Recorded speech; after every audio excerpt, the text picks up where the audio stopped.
alustuseks, et nägin paar päeva tagasi und, et oli üks väike riik kuskil Baltimere kaldal, mis oli demokraatlik vabariik, kus kõrgema võimu kandja oli rahvas, aga siis hakkas minema see unenägu natukene halvaks. Et siis rahvas teostas oma võimu sellega, et kord 4 aasta jooksul ta arvas, et ta valis riigi esindajaid, aga ta ei saa sellest kindel olla, sest puudub kontroll selle üle, et kas päriselt tema valimistulemused olid õiged või mitte. Kõik sõltub usaldusest, aga sellele rahvale oli ju öeldud, et usaldage meid, sest maksud ei tõuse. Ja kõige kõrgemad otsused tegi Riigikohus, kes arvas, et inimesed ei tea, mis asi on esimene pühapäev ja et valimised võivad kesta nädal aega. Et minu jaoks on see asi läks päris hulluks ära, see õudusunenägu. Ja siis ma ärkasin üles ja ma sain aru, et see vist ei olnudki unenägu, et see ongi see Eesti, kus me praegu elame. Et teie ei tea, mis asi on pühapäev. Kuigi põhiseadus ütleb, et valimised toimuvad esimesel pühapäeval, siis tegelikult meil nad toimuvad nädal aega. Teile rahumeeli võib teile valetada, öelda, et maksud ei tõuse, ometi kõik maksud tõusevad. Ja mis puutub sellesse Eestisse, sest mina ausalt ei taha öelda Eesti riiki, ma ei taha kuulutada Eestiks, see ei ole Eesti. Siis alles natuke aega tagasi oli see, kus tuli välja, et Viru keemiagrupile müüdi terve hunnik, mis oli 100 või 200 miljonit tonni põlevkivi maha. Ma arvutasin välja sellest tehtud põlevkiviõli müügihind ja selle 15 miljoni eest, mis selle maha müüdi, see 15 miljonit oli 0,5% vist. Et ma ei tea, kellel teist metsa on, aga kui te oma metsa raieõigust müüte, kas te müüte metsa raieõigust 0,5% hinnaga maha või? Ma ei usu hästi. Aga niimoodi müüb Eesti riik, müüb Eesti maavarasi maha. Aga ka see pole veel kõik, et kui siin ennem räägiti, et Eesti riik on saanud 4 miljardit mööda pükse oma RMK pealt, metsa müügi pealt, siis mina olen selline inimene, keda Kristjan Michal absoluutselt ei salliks, sest mina olen nii-öelda numbrimaag. Ma laskun numbrimaagiasse. Ja reaalsus on see, et kui me tahaksime ise endale odavat elektrit ja me suudaksime poolt Lätit üleval pidada, siis sellise põlevkivi elektri tööle panemine läheks meile maksma 2 miljardit. Ainuüksi ennem öeldi, et 4 miljardit oleks metsa pealt mööda pükse saadud. Aga et inimesed veel aru saaksid, kuhu raha läheb, Rail Balticu hind ehk siis kiirtee Ikla piiripunkti on 5,3 miljardit minu teada.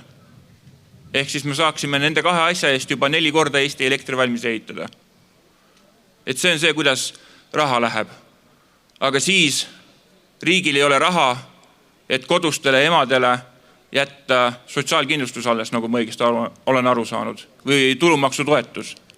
Et sihukestes kohtades hoitakse kokku, aga miljard siia, miljard tänna, see sobib. Et natuke mõelge selle üle. Ja siis, kui räägitakse midagi rohepöördest, räägitakse, et tuulikud on rohelised. Lihtsalt, et te teaksite, Eestisse tahetakse püsti panna umbes 1000 tuulikut. 1000 tuulikut, mida see tähendab? See tähendab seda, et tuuliku eluiga on 25 aastat ja 1000 tuulikul elu jooksul käivad läbi 3 labad, ehk siis 25 aastaga on kokku 9000 laba. Just igal tuulikul nii. Ja see tähendab siis seda, et iga aasta hakkab minema 300 laba maa alla. Ja lihtsalt, et inimesed aru saaksid, kui suur on iga laba. Kui te olete näinud neid porgandeid, mis sõidavad Tallinna ja Tartu vahet, siis see porgand on umbes 80 meetrit pikk. Ja see laba on ka. Üks laba on sama suur nagu see porgand. Ja neid hakkab minema 300 tükki aastas maa alla. Kas see on roheline? Minu arust mitte. Aga see pole veel kõik. Kui te arvate, et tuulikute elekter on odav, nagu teile räägitakse, siis ka see ei vasta tõele, sest tuulikute kasutegur on ainult 20%, või kasutustegur on ainult 20%. See tähendab seda, et 1 megavatt põlevkivi võimsust on võrdväärne 5 megavatti tuulikutega. Mõelge selle üle natukene. Kõik need, ma ei tea, arvutused, mida teile tehakse tavaliselt 1 megavatt võrreldes 2 megavatiga, aga need ei ole samad asjad. Ja kui siin ennem räägiti, et tuulikuenergiat ei saa kasutada, siis jah, see vastab tõele ja mitte ainult sellepärast, kas tuul puhub või mitte, vaid sellepärast, et tuulikuenergial ei ole stabiilsust. Ja mitte ükski tehas ei tööta sul sedasi, et praegu tuult on, nüüd töötame, nüüd tuult ei ole, nüüd ei tööta.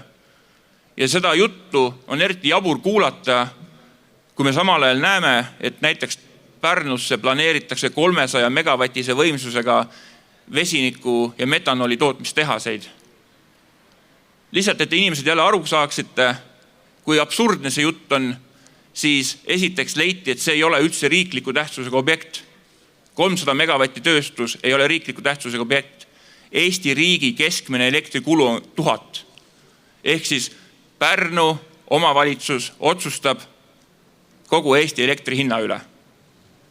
Aga see ei ole riikliku tähtsusega küsimus. Aga nii on. Et nagu jälle natuke mõelge selle üle, et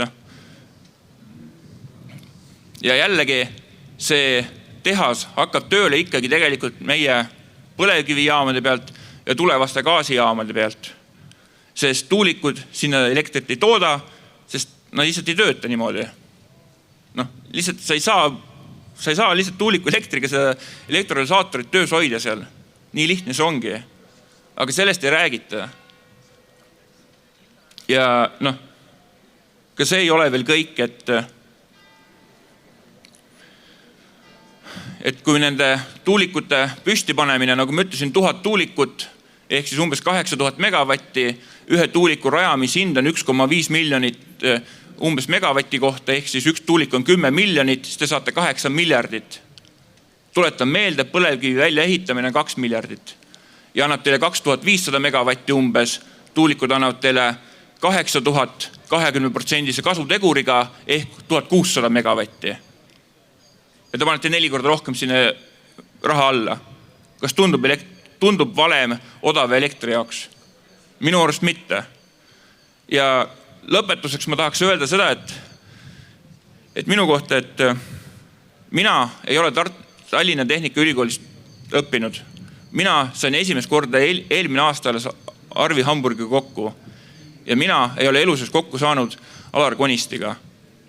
Mina olen teistes ülikoolist olnud ja ma jõudsin täpselt samadele järeldustele, täiesti individuaalsed, nagu need päris energeetikud. Kas see ei peaks teile nagu natukene ütlema, et füüsikaseadused on alati ühed. Meil on üks füüsika ja kui mina jõuan nendeni ja jõuavad ka teised teadlased nendeni, siis äkki tasuks mõtlema hakata, et me võib-olla räägime tõtt. Selle asemel, et kuulata mingit, ma ei tea, härra Lavrentjevit, kes 5 aastat tagasi kirjutas, et on akustilised võimed relvadel ja nüüd ütleb, et ei ole. Et organitel ei ole ka omavõnke sagedusi. See absurd, kuhu me jõudnud oleme, on, ma ei tea, täielik, aga ja sellepärast võib-olla ongi seda raske ausalt uskuda juba praeguseks. Aga jah, see on selle seis, kus me oleme ja nii nagu Varro ka ütles, et inimesed peavad ennast kokku võtma ja tegutsema hakkama, sest muidu siin midagi ei muuta. Et see oleks ka minu poolt kõik ja aitäh!